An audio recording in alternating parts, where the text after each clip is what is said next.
జయ శ్రీకృష్ణ. శుక్లాంబరధరం విష్ణుం శశివర్ణం చతుర్భుజం ప్రసన్నవదనం ధ్యాయేత్ సర్వ విఘ్నోపశాంతయే. కృష్ణాయ వాసుదేవాయ దేవకీ నందనాయ చ నందగోపకుమారాయ గోవిందాయ నమో నమః. మహాకవి శ్రీ బొమ్మెర పోతనామాత్య ప్రణీత శ్రీ మహాభాగవతం తృతీయ స్కంధం చదువుతున్నాం. నైమిసారణ్యంలో సౌనకాది మహర్షులు సత్రయాగాన్ని చేయడానికి మొదలుపెట్టారు. అప్పుడు సూత మహర్షి వస్తే భాగవత కథలను చెప్పమన్నారు. సూత మహర్షి ఆ కథలు చెప్తూ పరీక్షన్ మహారాజుకు ఇంకా 7 రోజులే జీవితం ఉంది అని తెలిసి సుఖ మహర్షి అక్కడికి వచ్చి భాగవత కథను చెప్పడం ప్రారంభించారు అని చెప్పి సుఖ మహర్షి పరీక్షన్ మహారాజుతో ఇలా చెప్తున్నారు. విదురుడు సర్వతీర్థాలు తిరిగి తర్వాత ఉద్ధవుణ్ణి కలిసి ఆ ఉద్ధవుడు బ్రహ్మజ్ఞానాన్ని మైత్రేయ మహర్షి మీకు ఇస్తారు అని అంటే మైత్రేయ మహర్షి దగ్గరికి వెళ్ళి బ్రహ్మజ్ఞానాన్ని అర్థించాడు. అప్పుడు మైత్రేయ మహర్షి విదురునకు మొత్తం ఈ భాగవత ఆఖ్యానాన్ని మొత్తాన్ని చెప్పడం మొదలు పెట్టారు అని మైత్రేయ మహర్షి విదురుడితో ఏం చెప్పారంటే, మొట్టమొదట ఒకానొకప్పుడు మొత్తం అంతా కూడా నీళ్లతో నిండిపోయింది. అప్పుడు బ్రహ్మగారు ఉద్భవించారు. తను ఎక్కడి నుంచి ఉద్భవించారో తెలియక బ్రహ్మదేవుడు తన మూలం వెతకడానికి వెళ్ళి ప్రయత్నించి విఫలుడై ఆ తర్వాత తపస్సు చేశారు. తపస్సు చేసినప్పుడు ఆ మహావిష్ణువుని చూడగలిగారు. ఆ మహావిష్ణువుని స్తుతించారు. ఆ స్తుతించిన బ్రహ్మదేవుడి పట్ల చాలా అపారమైన కరుణతో శ్రీ మహావిష్ణువు బ్రహ్మదేవునకు సృష్టిని ప్రారంభించడానికి ఇలా ఉపదేశించారు అని మైత్రేయ మహర్షి విదురునకి చెప్తున్నారు. బ్రహ్మకు శ్రీమన్నారాయణనే కర్తవ్యోపదేశము. తలకొని నీ యొనర్చు పని తప్పి మదిందలపోయు దుఃఖముందలగుము నాదు లీలకు ప్రధాన గుణంబగు సృష్టి కల్పనం బలవడజేయు బుద్ధి హృదయంబున జొన్పి తపస్సమాధి నిష్ఠల నతి భక్తులన్ నన్ను ప్రసన్నుని జేయము చెందు గోరికల్. నువ్వు చేద్దామనుకున్న పని సృష్టి చేద్దామని బ్రహ్మదేవుడు అనుకున్నారు. నువ్వు చేద్దామనుకున్న పని మాత్రం మానకు, దుఃఖం వద్దు నీకు, పరమాత్మ ఎప్పుడు దుఃఖించొద్దు అని చెప్తారు. నా లీలకు ప్రధానమైనది సృష్టి కల్పనమే. ఈ విషయాన్ని నీ హృదయంలో పెట్టుకో. సమాధి నిష్ఠుడవై తీవ్రమైన తపస్సు చేసి నన్ను సంతృప్తిని చేసినట్లయితే నీ కోరికలన్నీ కూడా నెరవేరుతాయి అని శ్రీ మహావిష్ణువు బ్రహ్మదేవుడితో అంటున్నారు. నీ వనరించు తపో విద్యా విభవ విలోకనీయమగు నీ సృష్టిం గావింపుము లోకంబులలో వెలిగడి నన్ను గందు లోకస్తుత్యా. ఓ బ్రహ్మదేవ, నువ్వు అన్ని లోకాల మీద స్తుతించబడతావు. నీ తపస్సుకు తగినట్లు చూడదగిన ఈ సృష్టిని ప్రారంభం చెయ్యి. అప్పుడు అన్ని లోకాల్లోనూ లోపల వెలిగే నన్ను నువ్వు చూడగలుగుతావు. నాలోని జీవకోటులు వాలాయమ నీకు గానవచ్చునిప్పుడు నీ వాలోకింపము దారు విలోల హుతాశనుని కరణి లోకస్తుత్యా. ఓ లోకముల చేత స్తుతించబడేవాడా, ఎండు కట్టె లోపల దాగి ఉన్న అగ్నిలాగా నా లోపల ఉన్న అనేక జీవకోట్లన్నీ కూడా నీకు ఇప్పుడు కనిపిస్తాయి అని చెప్పి, ఓ కమల సంభవ, అన్ని జీవుల యందు గల నన్ను తెలుసుకొని సేవించు. అన్ని దోషాలు నశిస్తాయి. పంచభూతాలకు 10 ఇంద్రియాలకు సంబంధం లేకుండా ఉన్నవాడే జీవుడు. స్వచ్ఛమైన అంతరంగ స్వరూపంలో ఉన్నదే ఆత్మ. ఈ రెండింటిని ఒకే తీరులో భేదం లేకుండా ఒకటిగా చూసే నరుడు తప్పక మోక్ష మార్గంలో ప్రకాశిస్తాడు. ఈ బ్రహ్మాండంలో వివిధ కర్మలను చెయ్యడానికి తగిన రూపాలను నువ్వు సృష్టించుతున్నప్పటికీ నీ చిత్తం ఎప్పుడు కూడా నా పాదాంబుజములనే ఆశ్రయించి ఉన్నందువల్ల నీకు ఏ పాపము అంటదు. నిష్కామ కర్మ యోగం అది భగవద్గీతలో కూడా పరమాత్మ చెప్తారు. అన్ని మొత్తం బ్రహ్మణ్యాదాయ కర్మాణి, మొత్తం అన్ని చేసే పనులని కూడా ఆ పరమాత్మకు సమర్పిస్తే చేసే పనిలో దోషాలు ఉన్నప్పటికీ కూడా మనకి దానివల్ల పాపం కానీ పుణ్యం కానీ రాదు అని విని మదియుగాక ప్రాణుల కనయము నెరుగంగరాని అనగూడ దేజోధనుడ పరేషుడ నీ చేతను గానం బడితినిది పితామహ కంటే. ఓ పితామహ, ఓ బ్రహ్మ, అందరికీ పితామహుడు ఎందుకయ్యాడు అంటే బ్రహ్మదేవుడు మొత్తం సృష్టి మొత్తానికి కూడా పితామహుడు. ఆ పితామహ అనే పేరుతో తాత అని పిలుస్తున్నారు మహావిష్ణువు. బ్రహ్మ, ఈ ప్రాణులు ఎప్పటికీ తెలుసుకోలేని తేజోనిధిని నేను పరమేశ్వరుణ్ణి, భూతానామీశ్వరం అంటారు కదా పరమేశ్వరుణ్ణి, అలాంటి నేను నీ చేత చూడబడ్డాను. నీకిప్పుడు గానంబడనా కులకును నురగపతి పినాకులకైనన్ వాకొనగన్ దలపోయెను రాకుందు మదీయ రూప రమ్యత్వంబుల్. ఆనాడు తామర తోడులో నుండి నీటిలోంచి నువ్వు నన్ను చూడాలనుకున్న రూపం, ఇప్పుడు నువ్వు చూస్తున్న స్వరూపం రెండు ఒకటే. ఓ పితామహ, ఓ బ్రహ్మ, పంచమహాభూతాలకు 10 ఇంద్రియాలకు త్రిగుణాలకు ఆత్మనని ఈ సృష్టి అంతా వ్యాపించి ఉన్నవాడినని నీ మనస్సులో ధ్యానించు. దేవతలు ఆదిశేషువు ఆఖరికి ఈశ్వరుడు కూడా నా రూపాన్ని రమ్యత్వాన్ని మాటల్లో వివరించలేరు, మనస్సులో ఊహించలేరు కూడా. అందుకని కావున చారిత్ర కథా విలసితమైన సుమహిత స్తవము జగత్ పావనము విగత సంశయ భావుడవై బుద్ధి నిలుపు పంకజజన్య. ఓ పద్మ సంభవ, నా చరిత్రతో కూడి వెలుగొందే మహిమోపేతమైన ఈ స్తోత్రం, బ్రహ్మదేవుడు చేసిన స్తోత్రం సమస్తమైన జగత్తును పావనం చేసేలాంటిది. ఆ కారణంగా బ్రహ్మగారు చేసిన స్తోత్రాన్ని ఎవరు చదివినా సరే పాపాలన్నీ పోతాయి.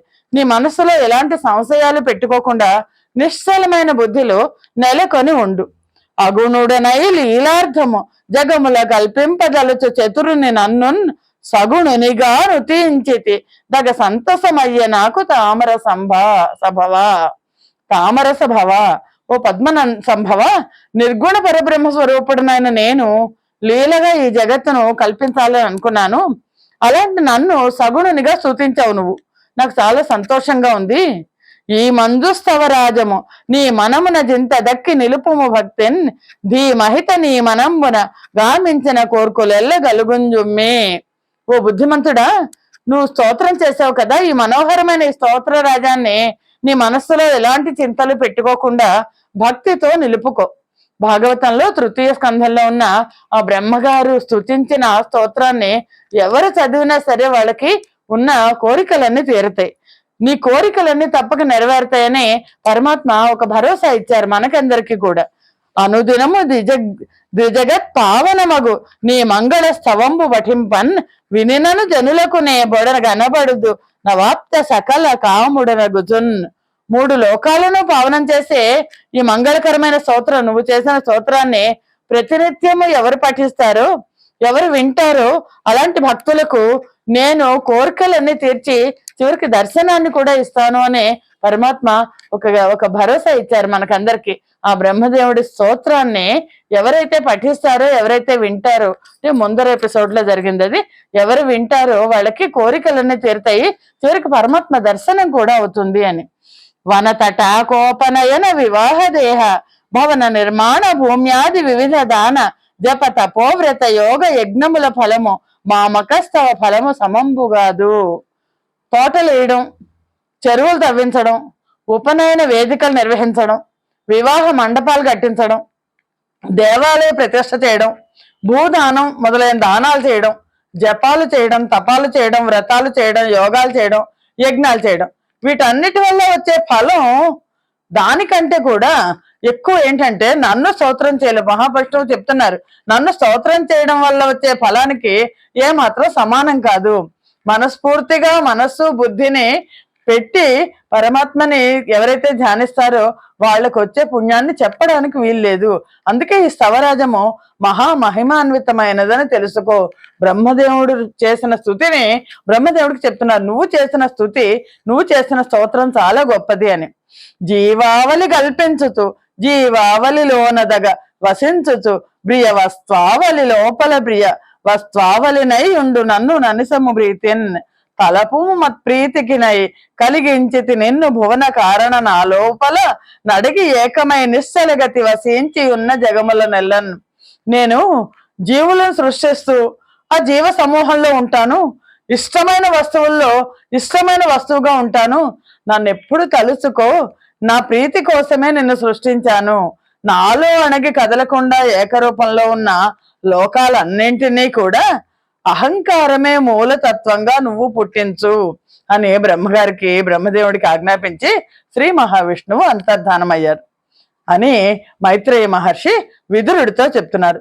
ఇలా పలికిన మైత్రేయుని చూసి విదురుడు చాలా సంతోషంతో ఇలా అన్నాడు, ఓ మైత్రేయ మహర్షి, శ్రీ మహావిష్ణువు కనుమరుగైన తర్వాత బ్రహ్మదేవుడు దేహంతో పాటు మనస్సు కూడా కల ఈ సృష్టిని ఎలా చేశారు, నాకు తెలియజేయవలసింది అని విదురుడు మైత్రేయ మహర్షిని అడిగాడు.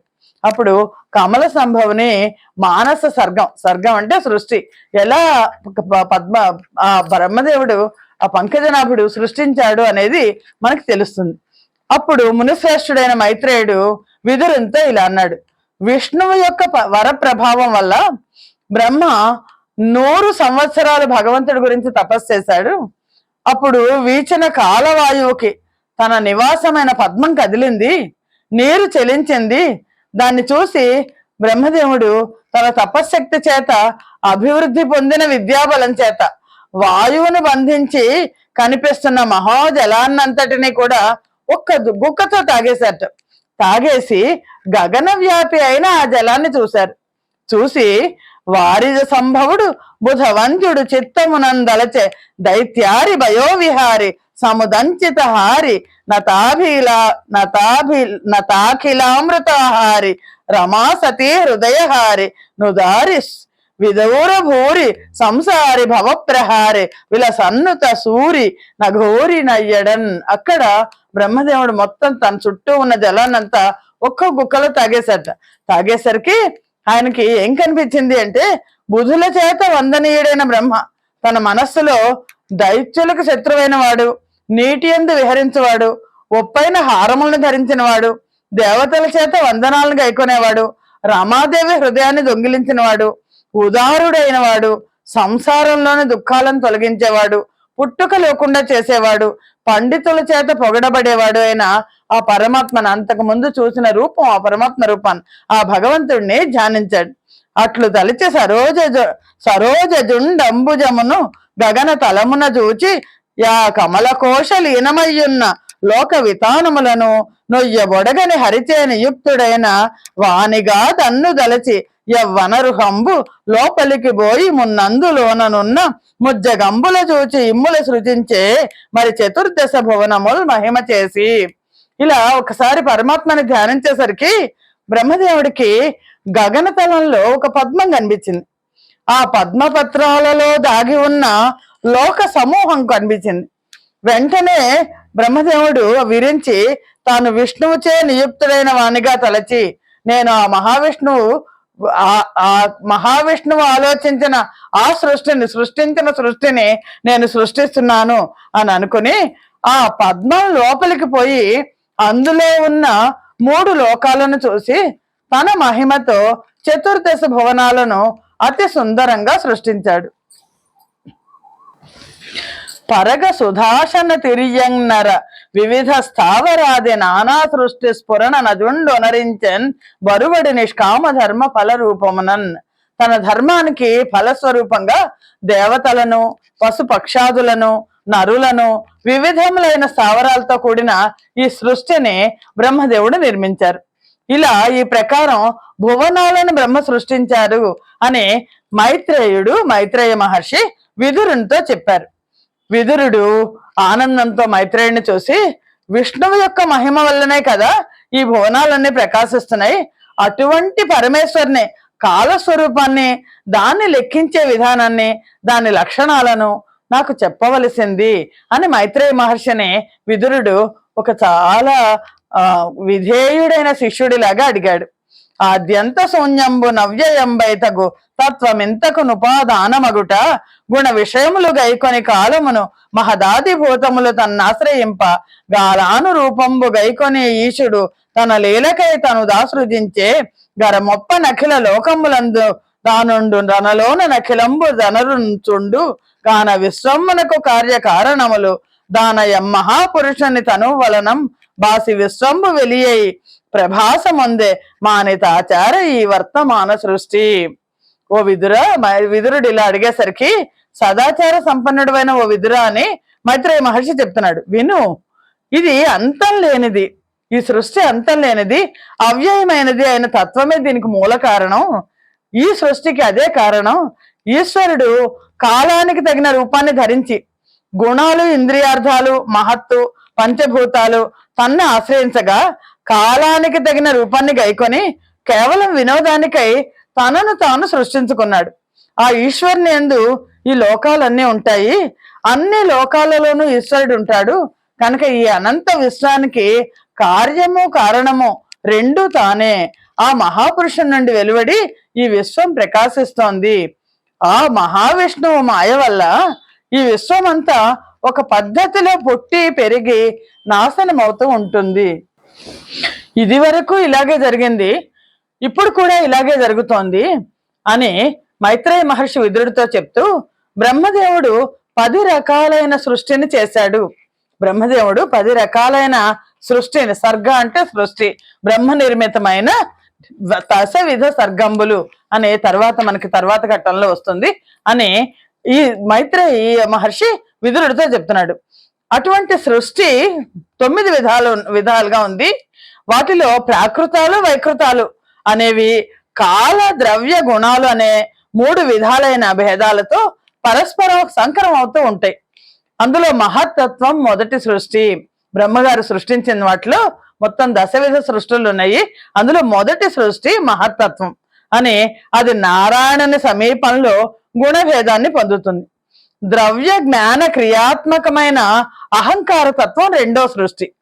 శబ్ద స్పర్శ రూప రస గంధాలు అనే పంచ తన్మాత్రల ద్రవ్య శక్తితో కూడిన పృథ్వీ మొదలైన పంచభూతాల సృష్టి మూడవది.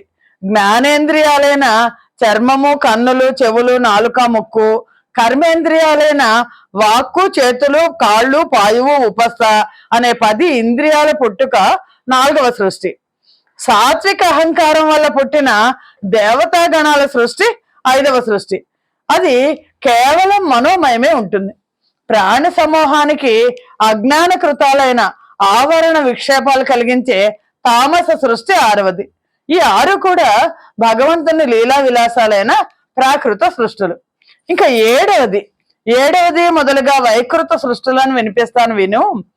పూలు పూయకుండానే ఫలించే రావి, మేడి, పనస, మర్రి మొదలైన వనస్పతులు, పూచి ఫలించిన వెంటనే నశించిపోయే వడ్లు, యవలు, పెసలు మొదలైన ఔషధులు, పైకి ఎగబాగడానికి అవకాశం లేని మాలతి, మల్లె మొదలైన తీగలు, గట్టి బెరడు కలిగిన వెదుళ్ళు మొదలైనవి, నేలలో దృఢమైన వేళ్లు కలిగి నేలపై బాగా విస్తరించే లతా విశేషాలైన దుబ్బులు, పొదలు, పుష్పించి ఫలాలనిచ్చే మామిడి మొదలైన వృక్షాలను, అవ్యక్తమైన చైతన్యంతో పైకి పెళ్ళుబుకుతూ తమోమయములే లోపల మాత్రమే స్పర్శ జ్ఞానం గలవై కదిలిపోలేని ఈ 6 7వ సృష్టి.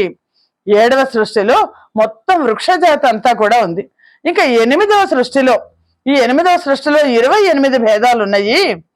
రేపు అనే జ్ఞానం లేనివై, ఆహారం మొదలైన వాటి యందు మాత్రమే ఆసక్తి కలవై, వాసన చూసి తెలుసుకోదగినవన్నీ తెలుసుకుంటూ మనస్సులో పెద్దగా ఆలోచన చేయలేనివై, చీలిన గిట్టలు కలవై, ఎద్దు, ఎనుము, మేక, జింక, పంది, ఒంటె, గుర్రెపోతు, నల్లచారలు దుప్పి, పొట్టేలు ఈ 9.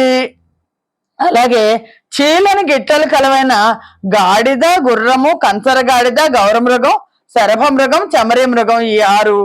5 గోళ్లు కలవైన కుక్క, నక్క, తోడేలు, పులి, పిల్లి, కుందేలు, ఏదుపంది, సింహము, కోతి, ఏనుగు, తాబేలు, ఉడుము ఈ 12. ఇవన్నీ కూడా భూచరాలు. మొసలి మొదలైన జలచరాలు, రాబందు, గద్ద, కొంగ, డేగ, తెల్లపిట్ట, గబ్బిలం, నెమలి, హంస, బెగ్గురు పక్షి, జక్కవ పక్షి, కాకి, గుడ్లగోబ మొదలైన ఆకాశంలో సంచరించే తిర్యక్కులు ఇవంతా కూడా 8వ సృష్టి. 8వ సృష్టి ఏంటంటే జంతువులు, పక్షులు ఇవన్నీ 8వ సృష్టి. మరి 9వ సృష్టి మానవ సృష్టి. మానవుడు అందరికంటే ఆఖరు. 9వ సృష్టి మానవ సృష్టి. ఇది రజోగుణంతో పురికొల్పబడి కర్మలు చేయడంలో నేర్పు కలిగి దుఃఖంలో కూడా సుఖాన్ని కోరుకునేది. ఈ 3 విధాలైన సృష్టులు వైకృత సృష్టులు అని చెప్పి, ఇంకా దేవసర్గం చెప్తాను. దేవసర్గం దేవ సృష్టి అయింది కదా, అది విను. అది 8 రకాలు, 8 విధాలుగా ఉంది. అందులో విబుధులు, పితృదేవతలు, సురాదులు 3 భేదాలు, గంధర్వులు, అప్సరసులు 1, యక్షులు, రాక్షసులు 1, భూత ప్రేత పిశాచాలు 1, సిద్ధ చారణ విద్యాధరులు 1, కిన్నెర కింపురుషులు 1. ఈ 8 కలిసి దేవసర్గం అయింది. దేవసర్గము దేవతా సృష్టి అంటే 8 విధాలుగా ఉంది. విభుదులు, పితృదేవతలు, సురాదులు మొదటిది, గంధర్వులు అప్సరసులు ఒకటి, యక్షులు రాక్షసులు ఒకటి, భూత ప్రేత పిశాచాలు ఒకటి, సిద్ధచారణ విద్యాధరులు ఒకటి, కిన్నెర కింపురుషులు ఒకటి, ఇవన్నీ కలిసి దేవసర్గం అయింది. బ్రహ్మదేవుడు నిర్మించిన 10 విధాలైన సృష్టుల్ని నీకు తెలిపాను అని మైత్రేయ మహర్షి చెప్పి, ఇక మనువులను మన్వంతరాలను తెలుపుతాను, అది విను. కల్పారంభంలో ఇదే విధంగా తనను తాను సృష్టించుకునేవాడు, మొక్కవాని తలపగలవాడు ఆయన మహావిష్ణువు రజోగుణంతో కూడిన వాడే సృష్టికర్తయే తన స్వరూపమే అయిన విశ్వాన్ని సామర్థ్యం వల్ల కల్పించాడు. ఆ ఈశ్వరుని మాయా విశేషం వల్ల ఈ సృష్టిలోని నదుల్లోని నీటి సుడులలో పడి తిరిగే చెట్లలాగా ముందు వెనకలు తెలియకుండా ఉంటాయి. ఈ కల్పంలో దేవతలు రాక్షసులు మొదలైన వారు అలాగే ప్రతి మన్వంతరంలోనూ ఆయా నామాలతో ఉంటారు. ఒక సుడిగుండంలో చెట్టు పడితే అలా తిరుగుతూనే ఉంటుంది. అలాగా సృష్టి జరుగుతుంది, లయమైపోతుంది, మళ్ళీ జరుగుతుంది, లయమైపోతుంది, అలా ఉంటుంది. ఇందులో ఒక విశేషం ఉంది. కౌమార సర్గం అనేది దేవసర్గంలో ఒక భాగం. అయితే ప్రాకృత వైకృతాల నుంచి 2 స్వభావం ఉంటుంది. దైవత్వము మనుష్యత్వము కలిసి ఉంటాయి. సనత్ కుమారాది సర్గం సఫల సంకల్పుడైన పురుషోత్తముడు తనకు తానే ఈ విధంగా వివిధ భేదాలతో కూడిన విశ్వాన్ని కల్పించాడు అని మైత్రేయ మహర్షి విదురునితో చెప్పి, ఇక తర్వాత నీకు కాల స్వభావాన్ని గురించి నేను చెప్తాను అని చెప్పాడు. అని భువిధన కార్యాంశమునకు నంతమునన్య వస్తు యోగంబు నేవలన లేక ఘటపటాతిక జగత్ కార్యంబునకు నిజ సమవాయ కారణత్వమున బరిగి జాల సూర్య మరీచి సంగత గగనస్థ మగు త్రసరేణు షడంశమరయ పరమాణు వయ్యె దత్పరమాణు వందర్క గతి ఎంత తడవు దత్కాల మగుచు సూక్ష్మ కాలంబు వినుమది సూర్య మండలంబు 12 రాష్ట్రాత్మకంబనంగా గలుగు జగముననొక 7 గడిచి చనిన గాలమెంతగు నది మహత్కాలమనగా. విదురుడికి మైత్రేయ మహర్షి ఇప్పుడు నేను నీకు కాల లక్షణం ఏంటో చెప్తాను అని చెప్పి, పరమేశ్వరుని సృష్టికి అంతం, అన్య వస్తు సంయోగం అనేది 2 అవసరం లేదు. మిగిలిన వాటితో మిగిలిన వస్తువులన్నీ కూడా కలిసిపోవడం అనేది లేదు, అంతం అనేది లేదు. కేవలం తర్కం వల్ల భగవంతుడిని సాధించలేము.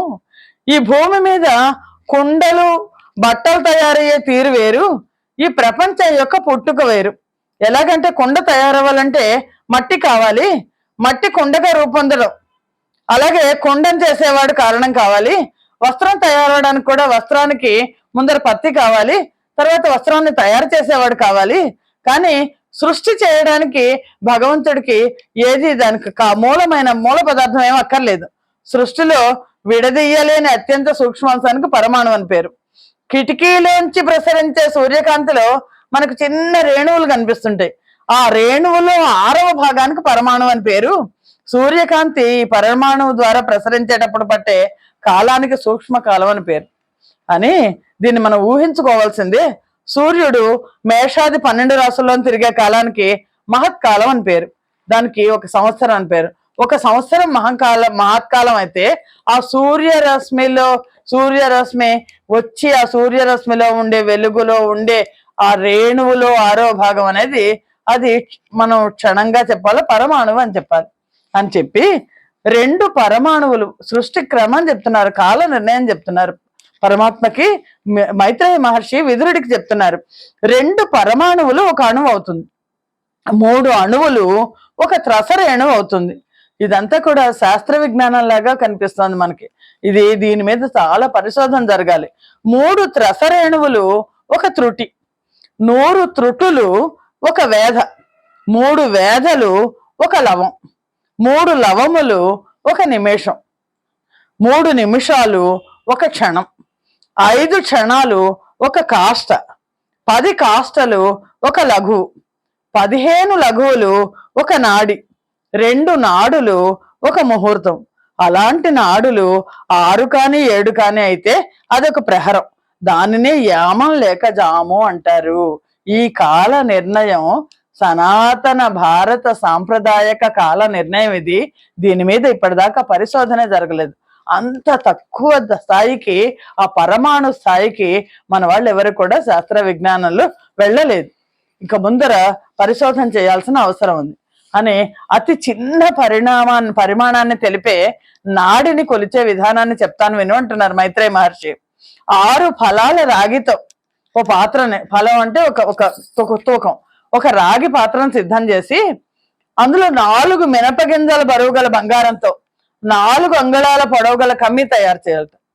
దాంతో ఆ పాత్ర కింద రంధ్రం చేసి ఆ రంధ్రం గుండా తూమెడు నీరు పూర్తిగా కింద కారడానికి ఎంత టైం పడుతుందో అంత కాలాన్ని ఒక నాడి అంటారు. ఒక కాలం 6 ఫలాల రాగి పాత్ర చేసి దాంట్లో 4 మినపగింజల బరువు గల బంగారంతో 4 అంగుళాల పొడవు గల కమ్మిని తయారు చేసి దానితో ఆ పాత్ర కింద రంధ్రం చేయాలి. 4 మినపగింజల బంగారం అంటే దాన్ని 4 అంగుళాల పొడవు గల కమ్మి తయారు చేస్తే అది ఎంత సన్నగా ఉంటుంది. ఆ సన్నగా ఉన్నది ఆ పాత్ర కింద రంధ్రం చేసి ఆ రంధ్రం కింద నీళ్లు పోస్తే ఆ తూమెడు నీళ్లు ఈ కిందిగా కారడానికి ఎంత టైం పడుతుందో అది నాడి అవుతుంది. 4 జాములు ఒక పగలు అవుతుంది, అలాగే 4 జాములు ఒక రాత్రి అవుతుంది. పగలు రాత్రి కలిస్తే మానవులకు ఒక రోజు అవుతుంది. 15 రోజులు ఒక పక్షం, శుక్లపక్షం కృష్ణపక్షం అని 2 పక్షాలు. 2 పక్షాలు కలిస్తే ఒక నెల, అది దేవతలకు ఒక రోజు. 2 నెలలు ఒక ఋతువు, 6 నెలలు ఒక అయనం, దక్షిణాయనం ఉత్తరాయణం. అయనాలు 2, అవి దక్షిణాయనం ఉత్తరాయణం. ఇవి 2 కలిస్తే ఒక సంవత్సరం అవుతుంది. 100 సంవత్సరాలు మానవులకు పరమాయువు. ఎవరైనా మానవులు 100 సంవత్సరాలు బతికితే వాళ్ళు పూర్తి జీవితాన్ని బతికినట్లే. కాలమే ఆత్మగా కల ఈశ్వరుడైన సూర్యుడు గ్రహ నక్షత్రాలతో కూడి తారాచక్రంలో ఉండి పరమాణువు మొదలు సంవత్సరం వరకు ఉన్న కాలంలో 12 రాసులను చుట్టి వస్తాడు. ఆ సూర్య గమనమే సంవత్సరం. ఫలీవత్సరం, ఇడావత్సరం, అనువత్సరం, వత్సరం అనే భేదాలు కలిగి ఉంటుంది. సూర్య గమనం వల్ల సౌరమానం, చంద్రమానం, నక్షత్రమానం, బాహ్యస్పత్యమానం అనే భేదాలతో సంవత్సర కాలం ఏర్పడుతుంది. కాలాన్ని ప్రవర్తింపచేసే సూర్యుడు విత్తనాల నుండి అంకురాలు మొలకెత్తినట్లు కాలరూపమైన తన శక్తితో అనుకూలంగా మలుచుకుంటూ జీవుల ఆయువుని మొదలైన వాటిని తగ్గిస్తూ పెంచుతూ కూడా.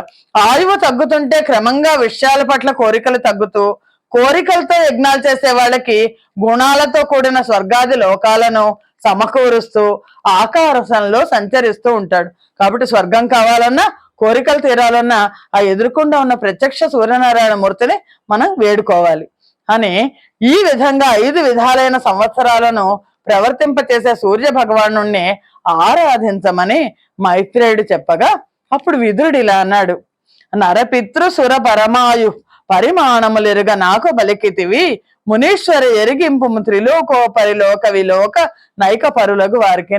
ఓ విదురుడు అంటున్నాడు, మునీశ్వర, నరులు, పితృదేవతలు, దేవతలు వీళ్ళ యొక్క పరమాయువు గురించి చెప్పావు నాకు.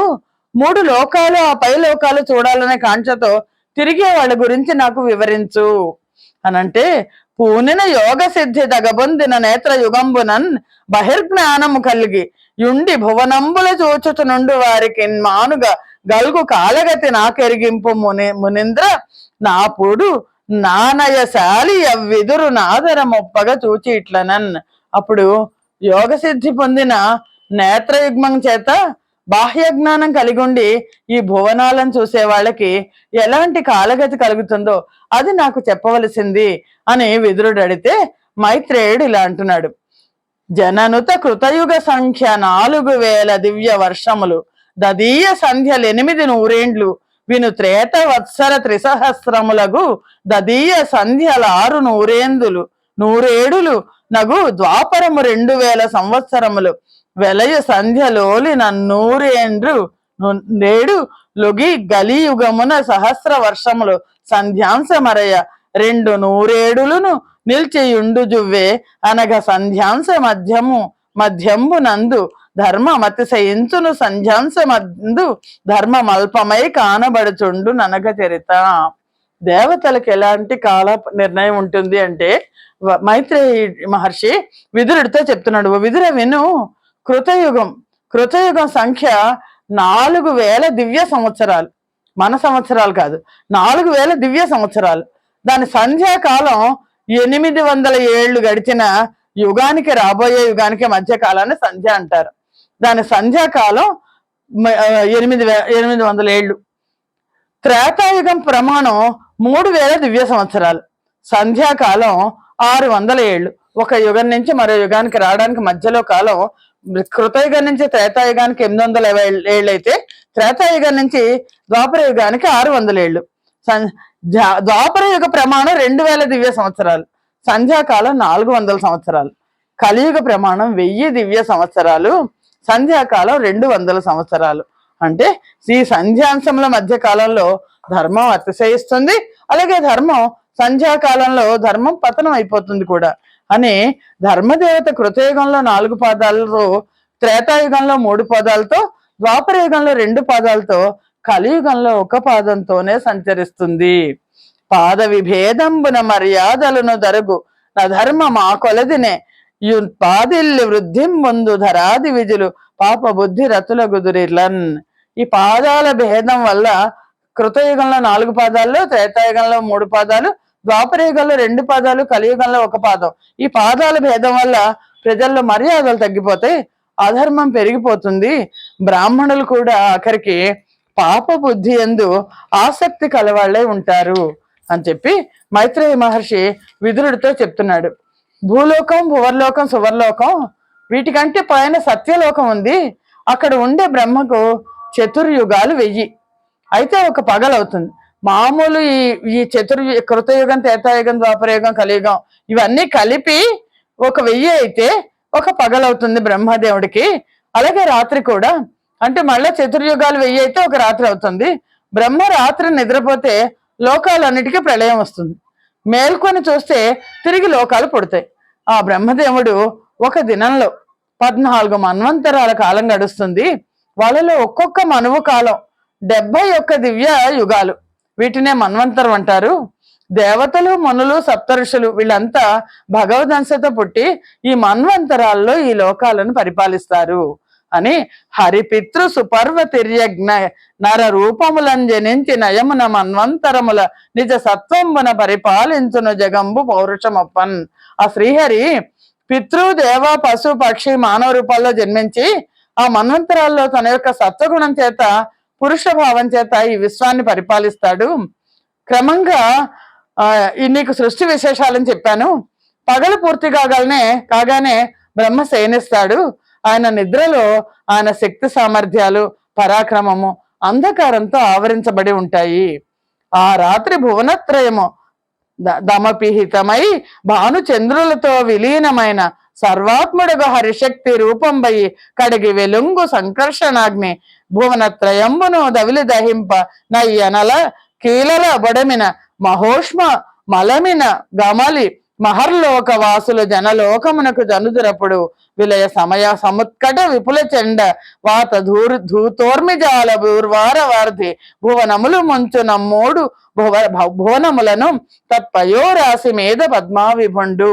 ఏమవుతుంది? బ్రహ్మగారు నిద్రపోతే ఏమవుతుంది అంటే, బ్రహ్మ నిద్రించేసరికి భువనత్రయం అంతా కూడా చీకట్లోకి, కటిక చీకట్లో సూర్య చంద్రులతో పాటు విలీనం అయిపోతుంది. సర్వాత్మకుడైన శ్రీహరి ఒక శక్తి రూపమైన సంకర్షణ అగ్ని ముల్లోహకాలను దహిస్తుంది. ఆ అగ్ని కీలలకు వ్యాపించిన వేడిమికి తట్టుకోలేకపోయినా కమిలిపోయిన ఈ మహర్లోక వాసులు జనలోకానికి పారిపోతారు.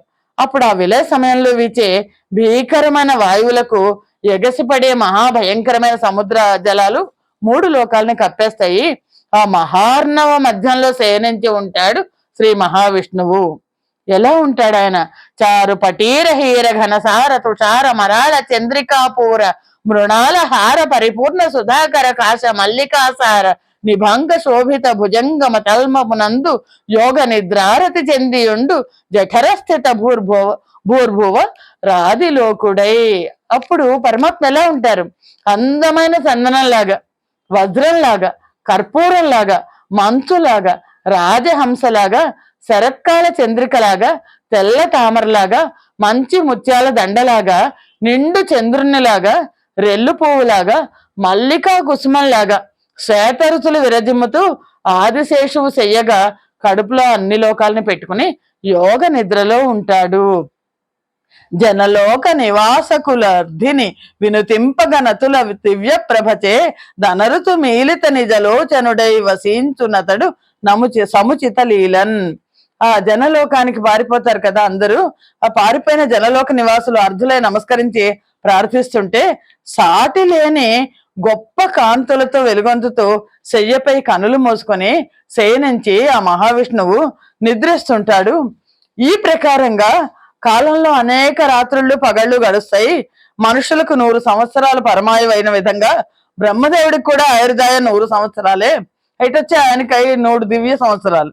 ఈ 100 సంవత్సరాల్లో మొదటి 50ని పూర్వ పరార్థం అంటారు, రెండవ 50ని ద్వితీయ పరార్థం అంటారు. మొత్తం కాలాన్ని బ్రహ్మకల్పం అంటారు. మొత్తం 4 యుగాలు కలిస్తే 4 యుగాలు కలిస్తే ఒక కల్పం అయితే 1000 కల్పాలు కలిస్తే బ్రహ్మకు ఒక రాత్రి, 1000 కల్పాలు కలిస్తే బ్రహ్మకు ఒక పగలు, అలాగ అది ఒక రోజు అవుతుంది. అలాంటివి 100 సంవత్సరాలు బ్రహ్మగారి ఆయుర్దాయం అని దాన్ని మొదటి 50ని పూర్వార్థం అంటారు, రెండవ 50ని ద్వితీయ పరార్థం అంటారు. ఈ మొత్తం కాలాన్ని బ్రహ్మకల్పం అంటారు. ఈ కల్పం యొక్క ప్రారంభంలో బ్రహ్మదేవుడు ఉదయించిన కారణంగా దాన్ని బ్రహ్మకల్పం అని పిలుస్తారు. దీనికే శబ్ద బ్రహ్మం అనే మరొక పేరు కూడా ఉంది. ఓ విదుర విను, వినుమెన్నడు పంకజనాభుని నాభి సరసియందు భువనాశ్రయమై తనరన పద్మము వడమును ననఘాది పద్మకల్పమన విలసిల్లున్. ఓ విదుర విను, ఎప్పుడైతే పంకజనాభుని నాభి అనే సరస్సులోంచి సమస్తమైన భువనాలకు ఆశ్రయమైన పద్మం అనేది ప్రకాశిస్తుందో అది పద్మకల్పం అవుతుంది. బ్రహ్మదేవుని ఆయుర్దాయాల్లో మొదటి సగం పూర్వ పరార్థం గతించిపోయింది. ఇంకా రెండోదైన ద్వితీయ పరార్థం ప్రారంభం ఎప్పుడు అంటే విష్ణువు సూకరాకారాన్ని ఎప్పుడు ధరిస్తాడో అప్పుడు ప్రారంభం అవుతుంది. దాన్ని వరాహ కల్పం అంటారు. ఇప్పుడు నడుస్తున్న కల్పం వరాహ కల్పమే అని మైత్రేయ మహర్షి విదురునికి చెప్పాడు. ఆ విదురుడికి మైత్రేయ మహర్షి చెప్పిన సంగతిని పరీక్షన్ మహారాజుకి సుఖ మహర్షి గంగా నది ఒడ్డున చెప్తున్నారు అని సూత మహర్షి సౌనకాది మహర్షులకి వరాహ కల్పంలో ఇప్పుడు మనం ఉన్నాము అని చెప్పి వరాహ కల్పాన్ని గురించి, సృష్టి మహిమను గురించి విదురుడికి మైత్రేయ మహర్షి బోధిస్తున్నాడు. స్వస్తి ప్రజాభ్య పరిపాలయంతాం న్యాయేన మార్గేణ మహిమహేషాః గోబ్రాహ్మణేభ్య శుభమస్తు నిత్యం లోకా సమస్తా సుఖినో భవంతు. సర్వం శ్రీకృష్ణార్పణమస్తు. యదక్షర పదభ్రష్టం మాత్రహీనంతే యద్భవేత్ తత్సర్వం క్షమ్యతాం దేవ. నారాయణ నమోస్తుతే. శ్రీమన్నారాయణ నమోస్తుతే. జయ శ్రీకృష్ణ.